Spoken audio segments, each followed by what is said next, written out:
علامہ اقبال نے ایک بات لکھی ہے. اقبال کہتے ہیں جب میں لندن میں وکالت کرتا تھا تو ایک خاتون تھی, لیڈی بارنس اس کا نام تھا. چھوٹے موٹے مقدمات لے کے وہ میرے پاس آتی تھی. بی بی ایک ہوٹل چلایا کرتی تھی. اس کا خامند جو تھا وہ فوج میں ملازم تھا. اقبال نے خود لکھا ہے, اقبال فرماتے ہیں کہ ایک دن وہ خاتون پھر کسی کیس کے سلسلے میں میرے پاس آئی. تو جب وہ آئی تو اس نے نقاب اوڑھا ہوا تھا, برقع کیا ہوا تھا. تو چونکہ اس نے نقاب اوڑھا تھا, مسلمانوں کی نشانی تھی. نقاب اوڑھنا کن کی نشانی ہے؟ اللہ آپ کو خوش رکھے. تو کہتے ہیں وہ نشانی چونکہ اہل اسلام کی تھی تو مجھے تجسس ہوا. میں نے کہا لیڈی خیریت ہے؟ میم صاحبہ یہ برقع پہنا ہوا ہے. تو کہتے نہیں, ہنس کے, اقبال مجھے پکا یقین تھا کہ آپ ضرور پوچھیں گے.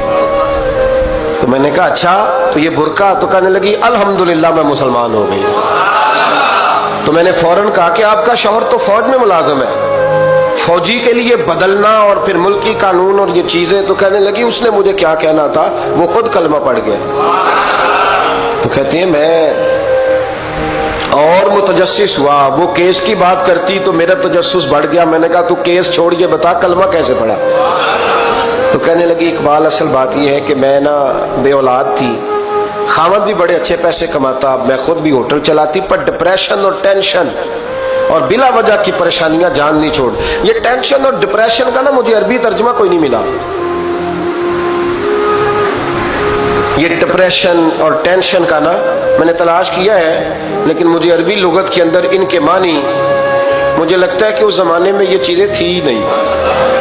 ہوتی تو ان کا کوئی نام بھی, یہ آج ہے نا تو اس لیے آج کے زمانے میں ہی نام ہے مفت کا, مفت کی پریشانی.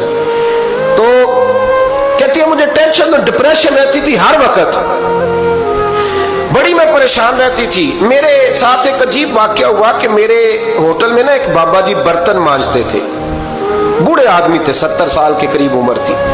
ان کا ایک بیٹا تھا, ایک بہو تھی, ایک پوتا تھا, لیکن وہ بیچارے بیٹا بیمار رہتا تھا تو لہٰذا وہ خود مزدوری کرتے.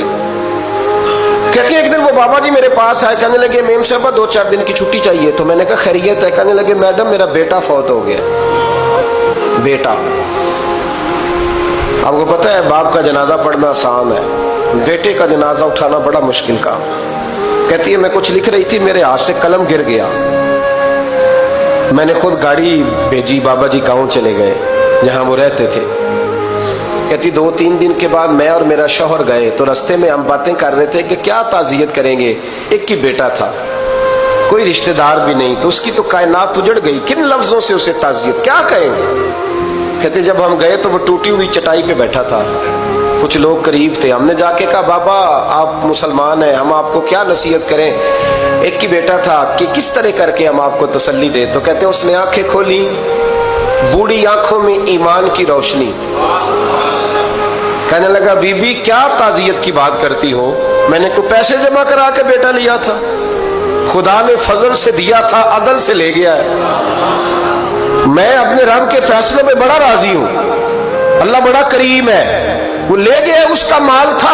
آپ یقین کریں ہمارے دیہاتی لوگ یہ کہا کرتے تھے, میں نے کانوں سے سنا ہے. ایک بوڑھے آدمی کا ایک دفعہ بیٹا فوت ہو گیا تو کسی نے اس سے کہا بابا چھوٹی عمر میں بچہ چلا گیا تو مجھے لفظ نہیں بھولتے. کہنے لگے پتر اللہ دی فصل ہے, کچی وڈے تامی ہو دیئے. سنے آپ نے بھی کبھی یہ فکرہ, کچی وڈے تے پکی لے جائے تے تامی ہے جو ہو دی. تو جب اس کا جی چاہا وہ لے گیا. اللہ اکبر.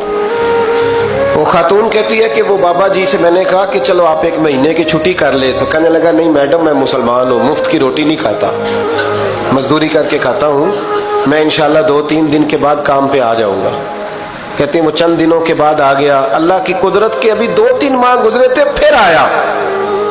میڈم چھٹی چاہیے کچھ دنوں کی. میں نے کہا خیریت ہے؟ کہنے لگے وہ میری بہو بھی ہارٹ اٹیک سے فوت ہو گئی.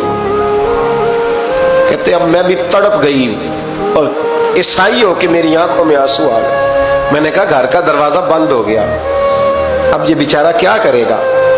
وہ اپنے شوہر کے غم میں ہارٹ اٹیک سے فوت ہو گئی. کہتے ہم پھر 2-3 دن کے بعد تعزیت کے لیے گئے.